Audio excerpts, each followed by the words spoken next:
Hey everyone, I'd like to welcome you to another episode of the Brand Power Analysis. Today I have Kurt on. Kurt, why don't you explain a little bit about yourself and the journey? Yeah, Zach, thanks for having me on. I really appreciate the opportunity. I spent a vast majority of my career on Wall Street, and always had a passion for sports and combining sports with business, and had always been looking for different opportunities to potentially kind of break away from the Wall Street grind and get into something more fun and exciting. And had that opportunity to do it as we got into here into 2021. So I'm really excited about what we're trying to do and how we're trying to connect up sports and technology and create a unique dynamic for college athletes and give them an opportunity to potentially make some money. That's awesome. Um, why don't you discuss a little bit about how you kind of got to where you are now and what made you really want to push towards the sports direction?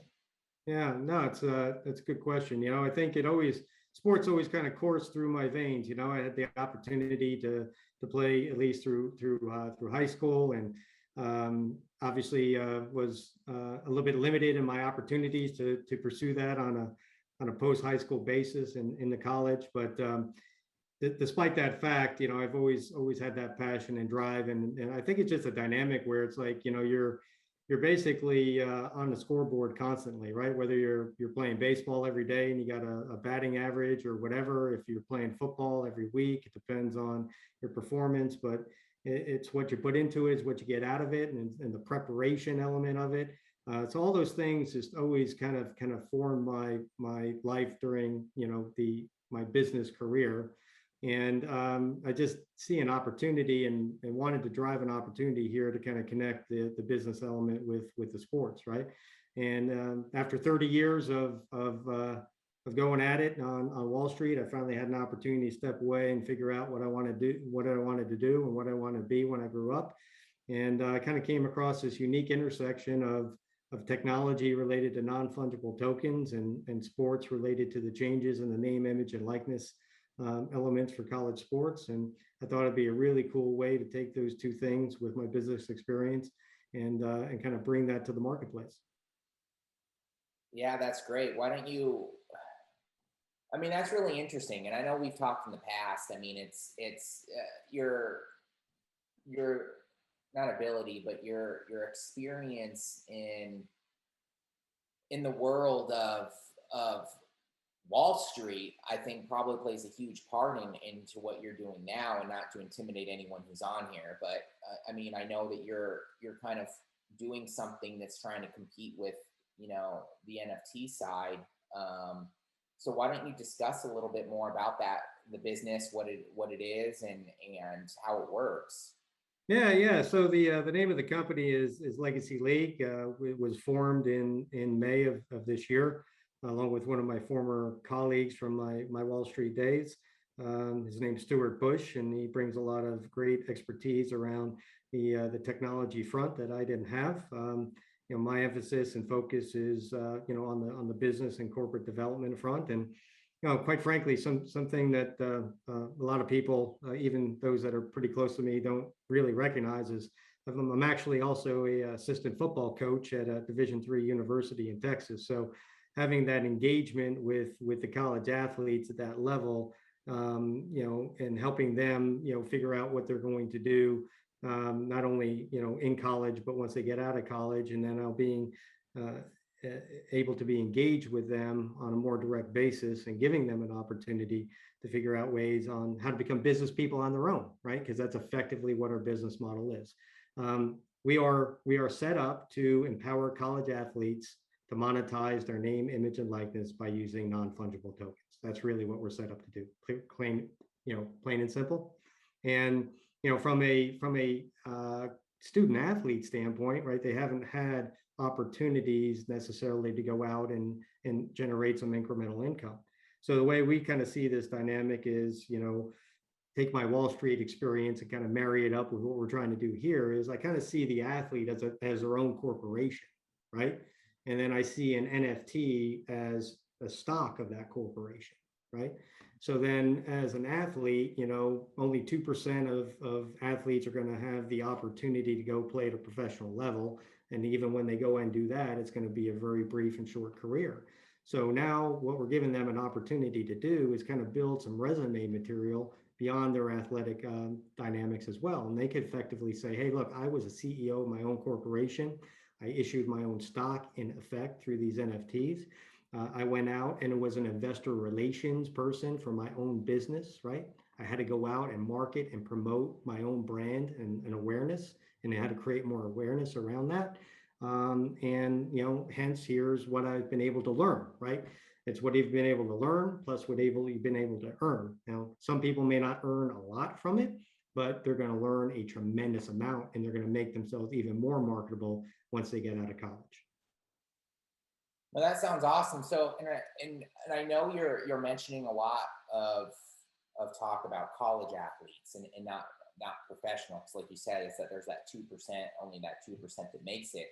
Um, and you brought up something that I thought was very interesting. You said you thought of athletes as kind of a corporation, and I always preach college or professional, even high school these days, that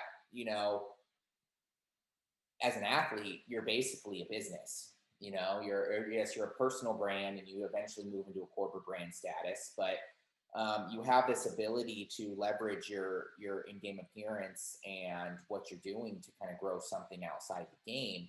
And if you were to look at it, like you said, as the NFTs as a stock, um, it sounds like a great way for athletes to be able to, in the college level, to be able to have very little risk, a lot like the stock market, and depending on what kind of stocks you're doing, of course. But be able to make money off of their name, image, and likeness, which did just come into effect recently with nil and college athletes able to do stuff.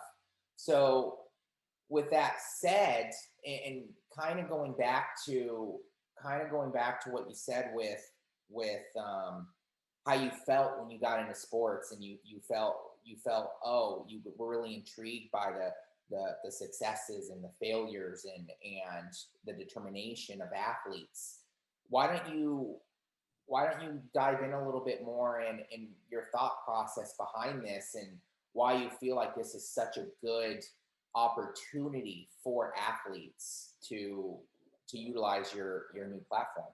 Yeah, no, for sure. And I think it might be beneficial too to kind of give a broader context around what I call the NIL ecosystem, right? So in as this market has evolved and evolved very rapidly, I kind of see it in three different buckets, right? You have a compliance bucket with a number of outsourced firms out there that are helping to protect the reputation of the university, and as well as helping to protect the eligibility, of the athlete. You have another bucket that I call sponsorship brokers that are basically just trying to connect, athletes with varying companies for endorsement deals. And obviously from that standpoint, the sponsorship brokers, get a pretty hefty fee, and trying to kind of marry that up. And then, there's a kind of broader category of other, but, let's call kind of digital marketplace is a kind of our segment of that bucket. And the digital marketplace is really set up to maximize the earnings capability for the athlete. So when you think about what we're trying to offer, it's a no cost option for the athlete. All they need to do is sign on to our platform, provide us with some video highlights of them in gameplay. We have our own NFT creation wizard that will turn it into a really cool digital token for them to basically, sell on our marketplace. And in addition to that, the athlete will get a fairly sizable chunk of the initial revenue that's generated from that NFT sale, and in addition to ongoing royalties and perpetuity, right? So coming back around to that, corporation and stock concept, right? So you have an initial offering of the NFT is kind of like an initial public offering of stock, right? You get the proceeds from that, and then you have the ability over time to continue to pay yourself a dividend with respect to the continued marketing and promotion of your brand, through the sale of your NFTs on the secondary market, right? So even if you graduate college, you do a really good job, in building your brand awareness, there'll always be demand for your NFT in the future, and you'll be able to collect on that going forward. So, one example we tend to use, right, not to drone on too much on this dynamic though, is one of the key questions that came up, and I had even when we launched this thing is, you have a number of athletes that participate in non-revenue sports, or you have a number of athletes that don't participate at the Power Five Division One level. What's the real underlying interest in someone buying an NFT of an athlete of that type? And it's really interesting when we went through our dynamic and finding who the buyers of these NFTs were going to be. There's at least 7 or 8 different categories of buyers that have their own reasons for being involved, right? So investors and collectors, yeah, you're going to focus on your Division One potential professional prospects, but you think about alumni, you think about boosters, you think about local business owners that get more directly engaged with either the athlete or the university, and these are the ones that are really going to drive the sales of those types of athletes. So it's really an interesting opportunity for the athlete to come in with really minimal to no cost, very, very low risk, and really kind of put them in the driver's seat, with respect to what they're going to try to make, and really kind of put them, if they're not already have one, really drive an entrepreneurial mindset for them. Yeah, and I feel like that's key. I feel like that's something that we've really tried to promote as when we talk to college athletes, even some, like I said, even younger than that, where it's like, hey, you need to kind of build some sort of, you have to look at it as a business, like you said, build some entrepreneur skill sets, because you're going to be leveraging that alongside what you're doing. With that said, I think that kind of goes into my next question, which is, for the athletes, I mean, we talked about the positives with everything going on. What do you feel like some of the struggles that you're helping curate with your new platform? Yeah. So look, I think you probably have to segment the athletes, and say those that wind up going to play at the professional level. The vast majority of them, right, very sad to state, wind up having some sort of financial difficulty, right? And they don't necessarily know how to handle all that financial success that comes their way in such a short time period, especially at a young age, right? And being mature enough to know that, hey, I only have a very, very brief window to really participate in the sport. But I get the sense that there's a lot of people tugging at their coattails, wanting a little piece of the pie, and it's hard for some of these athletes, to say no, right? So I know there's a lot of education that goes into that process for those. Now, for the ones that aren't going to go play professional sports, right? This kind of gives them, I think, an opportunity to really display some skills that can translate to the real world, once they're done playing their sport. Like, for example, right, if you're a college athlete and you do have the opportunity to go get a job, to help supplement your income, up until recently, those jobs were, your mundane, minimum wage, for lack of a better term, flipping burger type of jobs. You're not going to learn a heck of a lot, doing that. But in the context of what we're offering, and their ability to, promote and market their brand, right? That's a marketing skill that they're going to be able to bring with them. The fact that all these athletes are digitally native, they understand how to use technology.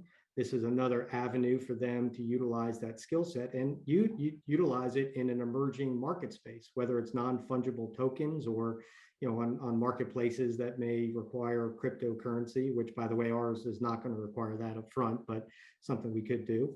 And then there's the other element around social media and being influencers in their own right on social media, right? I've seen all these studies, and I have college age kids myself, so I kind of know the dynamic of the millennials and Gen Z spend 3 hours a day, if not more, on social media, and they're spending most of their time helping other influencers make money.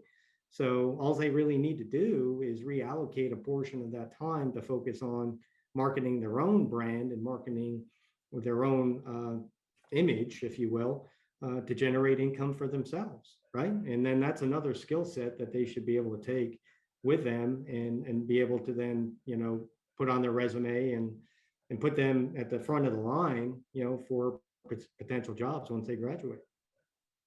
Yeah, I think that's beautiful, and I like the whole factor of what you did with.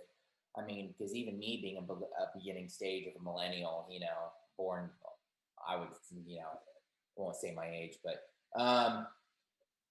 being able to, I still look at NFTs as kind of confusing, the whole way that the Bitcoin and all the digital currency is working these days. But I think that what you're doing is what you call transactional, correct? You call it transactional, where it's just the money back and forth. And I think that helps. I think that helps athletes and even, other individuals see it in a much easier light.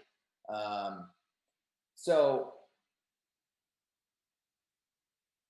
what do you think, from what you're going through right now with building your business and moving into the sports realm, what are some things that your platform, what are you hoping to achieve when it comes to helping athletes grow in regards to building their brands? Yeah, I think, when we look at it, it's very, very basic and very, very simple, is just trying to level the playing field for all college athletes who participate in every sport and at every level of play. It's really that simple, right?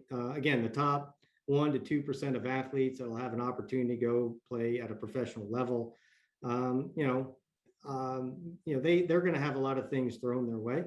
And again, kudos to, their physical skill set that enables them to have those opportunities. And but it's the 98% of that population where we want to try to level that playing field and give them an opportunity to figure out what the market is really willing to pay for their for themselves, quite frankly. And I kind of put it in this context, right? Is that, when you think about like a Super Bowl, right, and Super Bowl Sunday, and you think about what a lot of these broadcast networks do to capture the attention of the casual fan, right? It's really driven by underlying storylines, you know? And I see the opportunity, I see a very similar opportunity for the 98% of the college athletes that aren't going to go pro. Yeah, it's a bit about what you do on the field and all these cool things that you can do athletically, but it's as much about what's your storyline. What's your story that you want to tell people, right? What kind of adversity did you have to overcome to get to where you are to be able to play the college sport and to be successful in the academic environment, right? What are your goals post college? What do you want to do, right? How cool would it be for someone to be able to grab an NFT of a college athlete in a non-revenue sport, only to find out, 4 or 5 years later, that individual becomes, a successful business mogul of a tech startup, or becomes, a Nobel Prize winner in climate change, or whatever the dynamic may be, right? So you may not think that, maybe the initial dynamic of somebody buying an NFT of an athlete is that, hey, it's a really cool story, or you know what, I played that sport in college and I really wish I had the opportunity to make some money from this in this fashion.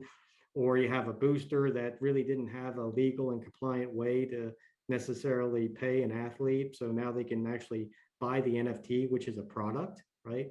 And therefore the athlete can get paid. But in that context, 3, 4, 5 years later, you still own that NFT, and now this individual becomes very successful in their own right and opens up another opportunity for that potential buyer of that NFT, again, to potentially monetize it. And then for that athlete, continue to monetize it along, as we mentioned before, the opportunity to continue to generate a royalty on that future success, right? So it kind of continues to build on the whole dynamic. You have a foundation, and then like when you build a house, you have to put a foundation, then you put the framing up, and then you put the roof up and all that other things. I think it's just a opportunity for the athlete to have cumulative success over time, be able to tell their story. And again, that becomes a marketing and promotion campaign and brand awareness campaign, for their own purposes. No, that's wonderful. I think you said it nicely. So with where your product is, your platform is at, your software. Are you launched? When are you going to launch? Like, how is all that working? And how can athletes right now or in the near future utilize your platform? Yeah, To, great. Yeah. So yeah, we are in the final phases here of preparing for our fundraising effort, which we hope to complete before the end of the year. I know we've had some competitors of ours have very good success in their funding rounds over the last couple of weeks. One of which I think raised something close to $50 million. So that would obviously be a very nice thing for us to have as well as we go forward. We are planning on going live on our marketplace, NFT marketplace, in the first quarter of 2022. And from an athlete standpoint, right now, all you really need to do is go to legacyleague.com, click the Get Paid button, give us your just put in your name and email and ways for us to contact you, so we can keep you abreast on when we're going to start dropping NFTs. And that's really all the athlete has to do. Really simple process. No fee. Again, want to emphasize that. No fee, no cost. We want to make this as easy to use, as frictionless to use. You don't need an agent. Okay. You don't need to go find your own graphic designer. You don't need to go and try and list this on some other broad marketplace. Again, we're trying to create a community effect that, as we all know, right, college sports and college experience in general really has a deep-rooted emotional impact on anybody who goes, and it lasts for generations. So we're trying to kind of keep that all in house, and so people know where they can go to find the athletes and find the NFTs and find the community that have a lot of shared interest. So just go to legacyleague.com, click the Get Paid button, and leave the rest up to us. Beautiful. Well, Kurt, I appreciate having you on, and I'm excited to continue watching your growth as you continue to build this wonderful platform. Again, where can people find you? I know you kind of mentioned it there at the end, but if there's any other place people can find you? Yeah, you can follow us on Twitter, which is Legacy League NFT. Okay, Legacy League NFT. You can also find us on Instagram at Legacy League One. Beautiful. Well, again, thanks again for being part of the Brand Power Analysis, and I hope you have a good rest of your day. Thank you, Zach. Really appreciate it. Have a good one. Take care.